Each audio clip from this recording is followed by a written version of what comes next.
welcome to Jiang's reading time, and you might know me as a reading boy Jiang. And today I'm going to be reading Lotus and Feather, written by Jiang and illustrated by Julie Downing. This is my favorite book. Oh, and also if you don't have a copy of this book, get one and read it. It's super fun. Okay, let's start.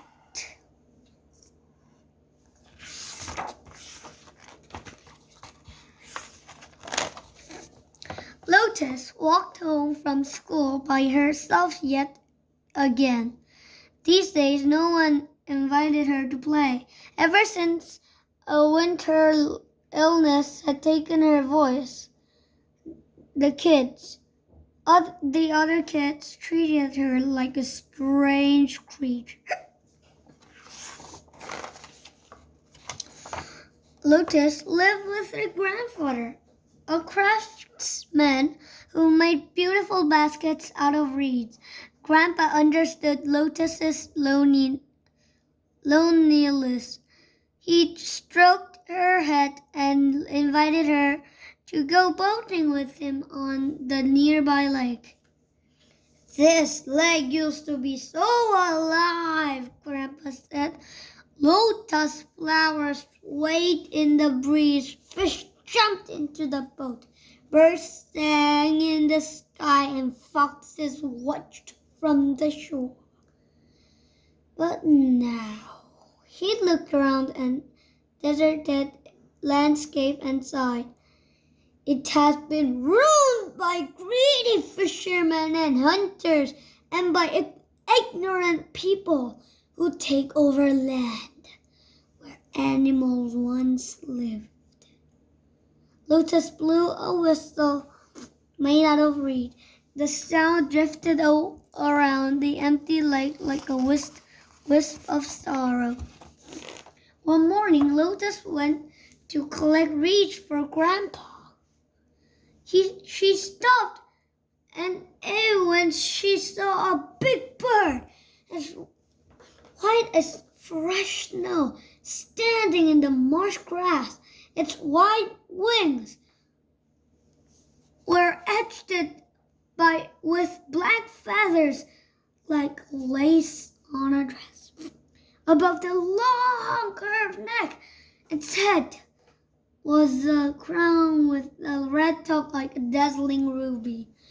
"A crane!" Lotus shouted silently. She had heard many stories about the endangered cranes from Grandpa, but she had never seen one.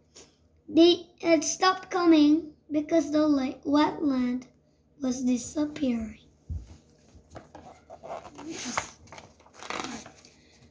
Boom! A loud gunshot startled her.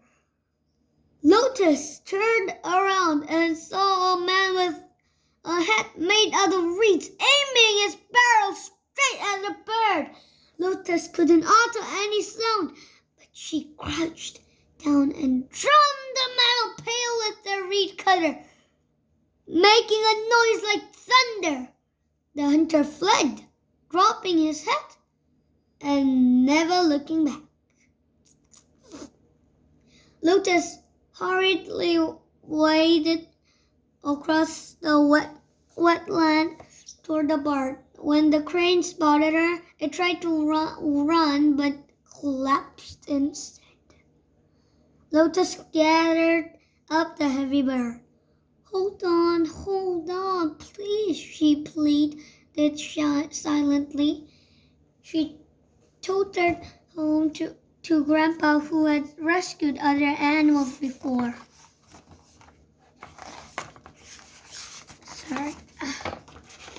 Carefully, Grandpa wrapped the bird's wound. "He lost a lot of blood, but he will survive," he said. Lotus trusted Grandpa, but she was worried. The crane barely moved and didn't open his eyes, not even when Grandpa fed him rice soup. Lotus tucked the bird into a soft nest she had made for him and gently stroked him just like Grandpa used to do when she was sick.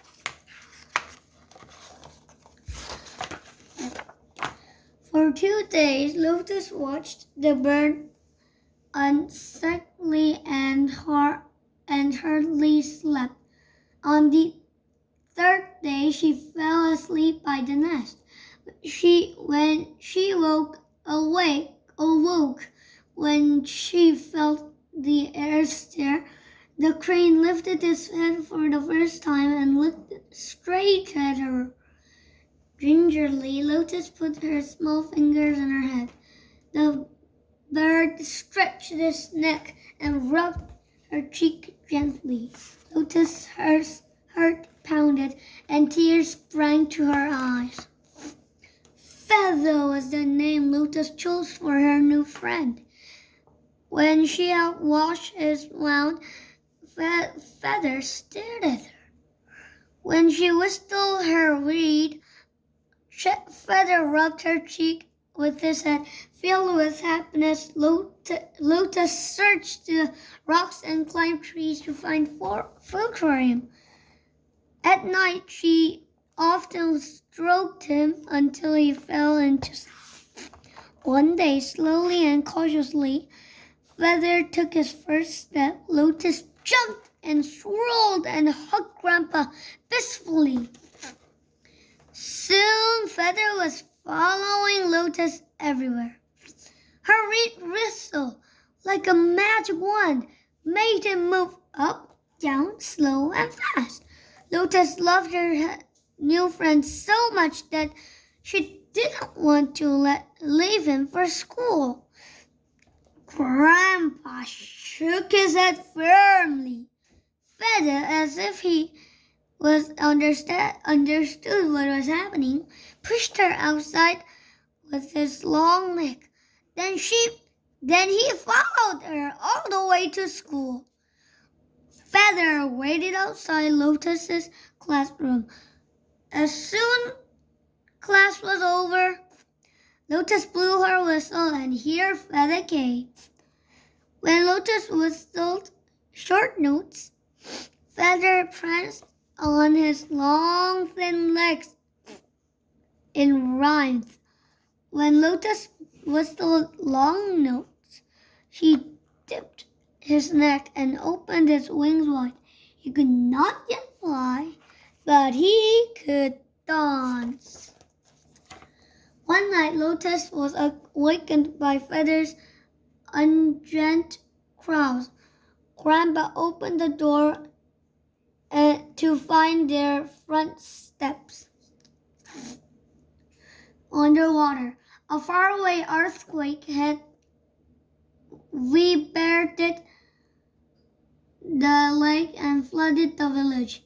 "We have to alert the neighbors," said Grandpa. He and Lotus jumped into their boat.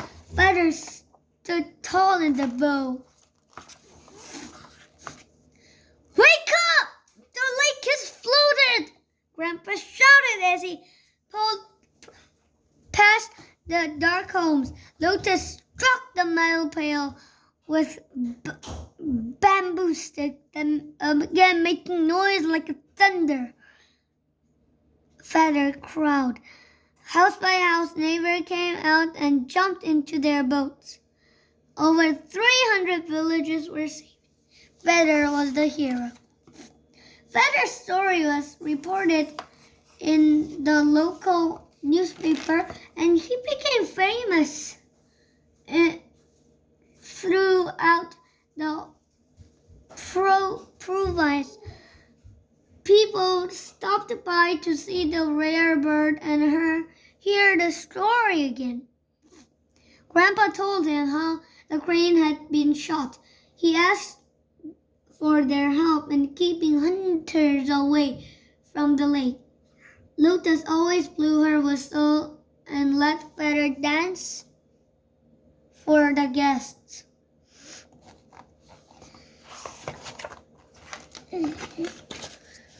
March arrived. Birds began appearing in the sky, migrating back north. Feather's wings were still weak for flying, but he watched the flocks until they disappeared. "Will Feather leave us?" Lotus asked Grandpa with her hands. She was frightened by Feather's longing stare. "That's where his home is," Grandpa said. Lotus looked down. She didn't want her friend to leave, but she knew she would never separate him for his home and family. Quietly, she searched more rocks and climbed more trees to find him food. At night, she stroked him longer and hugged him tighter. Then one day, Feather spread his wing wide and leaped into the sky. He didn't go far, but Lotus could see that he was comfortably healed. She stroked his wing, and her tears dripped onto his soft feathers. She knew the time had come for him to leave. Lotus walked slowly behind Grandpa as she carried Feather to the lake. He held Feather high and tossed him gently into the air. Feather flew up, circled a few times, but landed back at Lotus's feet. Grandpa tried again. Again, Feather returned. "He is waiting for you," Grandpa said, handing Feather to Lotus. Lotus buried her head in Feather's warm body for a long time. When she heard another flock of birds passing overhead, she hugged Feather one more time and then threw him into the sky. Feather hovered and circled and hovered. Lotus waved goodbye, holding her tears back. For a long row, Feather flapped his big wings and soared north, disappearing into the horizon. Lotus missed Feather, so did her schoolmates. When Lotus climbed up the hill that faced north, her friends followed. They sat around her and listened to her whistle, her notes filled with love and yearning floating into the sky. They all believed Feather could hear them wherever he was. One early morning in autumn, Lotus heard a crow outside. She jumped out of her bed, ran to the door, and pushed it open. Feather, as white as snow, stood on the doorstep. Behind him was a beautiful red-beaked female and the chick. Feather's family, moving slowly so as not to frighten the bird. Lotus held out her hand. Feather stretched his neck over and rubbed her palm. Then Lotus heard a commotion. She looked up and gasped. She tugged on Grandpa's arm and they ran to the lake. The sky turned white as it was filled by hundreds of cranes. They were circling and diving, singing and dancing around them. "Feather has brought his entire flock. Another miracle," Grandpa said. "The lake would not be lonely this year." Lotus grinned. She trolled and pranced with Feather and his friends. Her whistle, accompanied by the birds singing, echoed far, far into the golden sky. The end. I think the favorite part of the book was when Lotus noticed that she had to leave her friend Feather in the wild to live with his family, And that is hard for kids to do that because you can't think about it. If you catch a crane and you have to leave, think about it. It will be sad, right? I thought it would be hard for Lotus to do that. And what happened next? There was a chick and a female of feather, and he brought his entire family, right? And you have to remember there are wild animals.